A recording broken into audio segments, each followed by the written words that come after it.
Et salut tout le monde, c'est MT, j'espère que vous allez bien. Aujourd'hui, je vais vous présenter tout simplement un ventilateur mais ultra puissant et finalement qui est peu cher parce qu'on va les retrouver du coup en fait le pack de 2 ventilateurs à 25 € sur Amazon et il s'agit de la marque Easy DIY Fab, donc une marque qu'on a beaucoup plus retrouvée sur Amazon en fait pour tout ce qui est rallonge de câbles, etc. Et là, quand j'ai vu les ventilateurs, ils étaient annoncés pour 4000 RPM, 200 de CFM, donc autant vous dire des pavés très clairement, hein, comme là vous pouvez le voir, ça reste vraiment des gros ventilateurs et du coup je me suis dit pourquoi pas les acheter et pourquoi pas en faire en fait un test, savoir si c'est réellement le cas ou pas, est-ce qu'on est tombé sur une chinoiserie ou non, et du coup c'est ce que je vais vous montrer dans cette vidéo et ce qu'on va voir ensemble à travers le test. Si vous aimez ce type de vidéo en fait où je compare des produits un petit peu hors du commun d'un point de vue hardware, et n'hésitez pas à mettre un pouce bleu, à vous abonner en activant la cloche des notifications, c'est ma récompense en fait directement. N'hésitez pas à me dire en commentaire en fait ce que vous avez aimé en fait, est-ce que peut-être des idées justement de tests un petit peu plus délirants en fait dessus dans la partie hardware en fait directement. Sur ce, du coup je vous laisse aussi avec la sponsor de la vidéo du coup, car cette vidéo est sponsorisée par le partenaire de la chaîne qui est YourCDKey, donc je vous mets en fait directement un timecode si vous souhaitez la passer.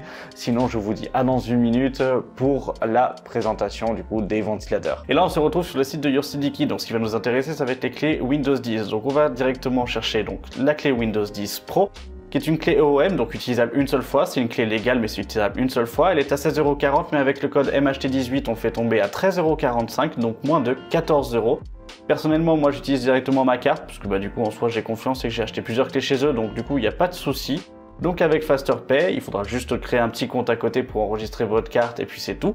Après, on retourne directement dans notre espace personnel. On va cliquer sur « Voir la clé secrète » pour pouvoir voir toute la partie de la commande. Puis en descendant, on va avoir obtenir la clé. Donc on clique sur obtenir la clé. On ouvre les paramètres après d'activation de Windows, tout simplement. On fait un gros copier-coller de la clé et on active directement Windows. Et Windows est activé du coup pour moins de 14 € grâce à YourCDKey. Donc voilà, profitez-en bien. Et voilà les ventilateurs du coup de chez Easy DIY Fab. Donc vraiment des gros pavés. Et comme là vous pouvez le voir du coup lors de l'unboxing, on se retrouve directement avec 2 grilles en fait de protection parce que oui, et franchement ils ont bien fait de les mettre. On se retrouve vraiment avec des hachoirs. Ne mettez surtout pas le doigt en fait à l'intérieur, sinon vous allez vous retrouver avec un demi-doigt très clairement. Et les 2 ventilateurs. En soi il y avait aussi un petit pack de vis, mais la première fois que je l'ai ouvert, mon chat est passé par là et puis il m'a chopé les vis directement. Mais en tout cas, ça reste des vis de ventilateur classiques, il n'y avait pas de vis longue. Parce que oui, l'un des inconvénients de ce pavé, comme vous pouvez le voir en fait en termes de taille, finalement, il est quand même très épais et face à un autre ventilateur à côté, en fait, l'épaisseur de ventilateur n'est plus du tout la même. Ce qui fait que du coup, les vis qu'il faut utiliser ne sont plus du tout les mêmes et celles qui sont fournies de base avec un AIO par exemple, ne passent pas en fait, tout simplement. Donc du coup, il faut aller à la bricomarché pour trouver exactement la bonne taille de vis pour pouvoir les fixer sur un AIO. Deuxième point négatif que l'on va retrouver d'un point de vue matériel, c'est simplement que ce ventilateur là se connecte en prise molette. Voilà, donc ce qui fait qu'il est lancé à 100%.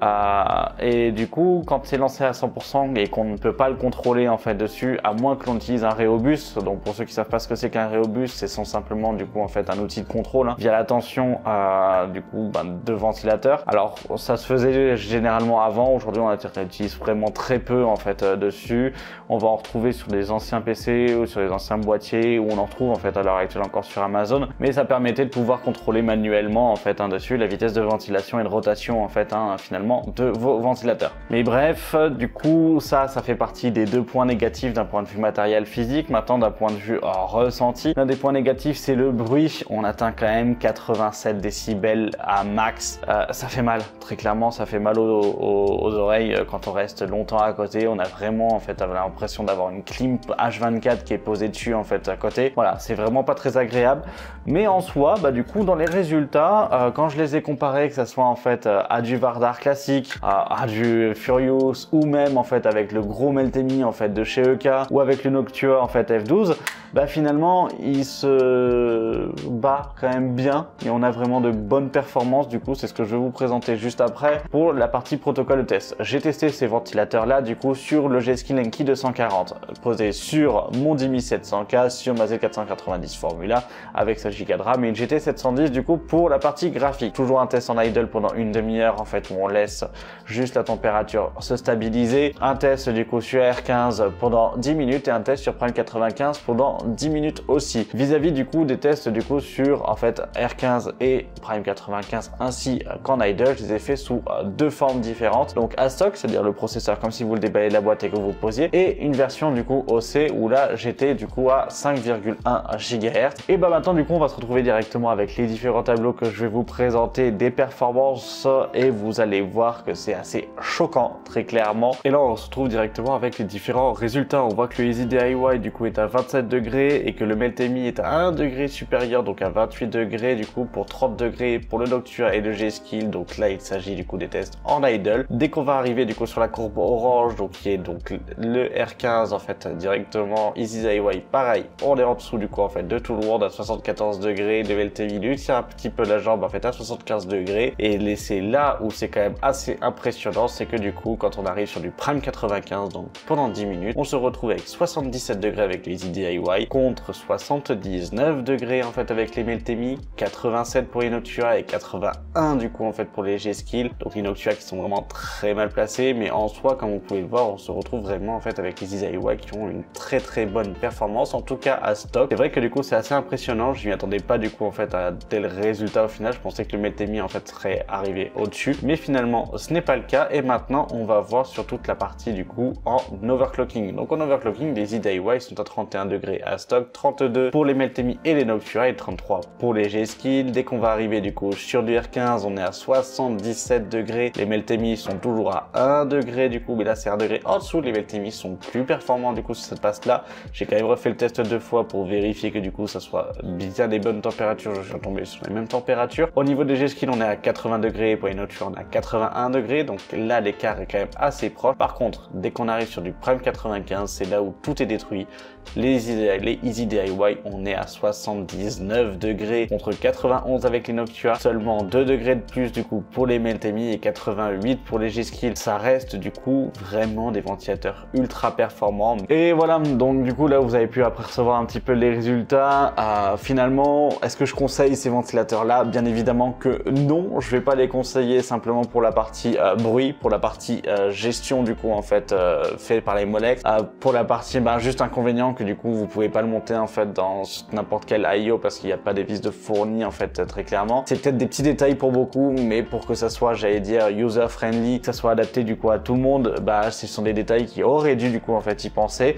En soi, après pour la partie performance, si vous cherchez à faire du bench ou si vous cherchez vraiment à refroidir quelque chose parce que du coup votre PC chauffe vraiment beaucoup, qu'au niveau de bruit vous en avez rien à faire, que d'un point de vue du coup alimentation, vous avez des Molex et vous en fichez de contrôler vos ventilateurs et que vous voulez qu'ils soufflent en fait H24 en fait à 100%, alors oui, dans ce cas-là je vous les conseille du coup sans trop de soucis.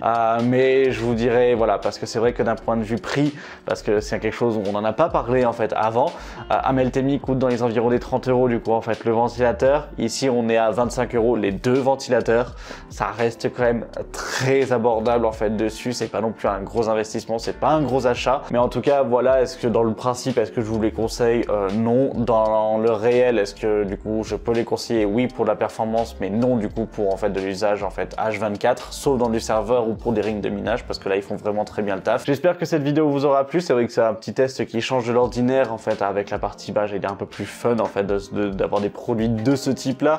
Si ce type de vidéo vous a plu, n'hésitez pas à mettre un pouce bleu, à vous abonner en activant la cloche des notifications, à me dire directement en commentaire quel serait le type de produit que vous souhaitez que je teste en fait pour la prochaine vidéo, pour une prochaine vidéo en fait directement. N'hésitez pas non plus en fait à me suivre sur mes différents réseaux sociaux si vous avez des questions ou si vous avez des remarques en fait directement, donc que ce soit sur Twitch, sur Instagram et sur Twitter. Sur Twitch je vais reprendre les lives, alors ça fait 3-4 fois que je le dis très clairement, mais c'est vrai que j'ai pas encore trouvé de rythme maintenant pour pouvoir me fixer, mais ça va arriver bientôt et on va justement pouvoir reproduire ce type de test là en fait directement en live et comme ça me suivre directement pendant les tests. Bref, sur ce, j'espère que vous avez aimé, je vous dis à la prochaine pour une vidéo sur la chaîne. C'était MT, salut!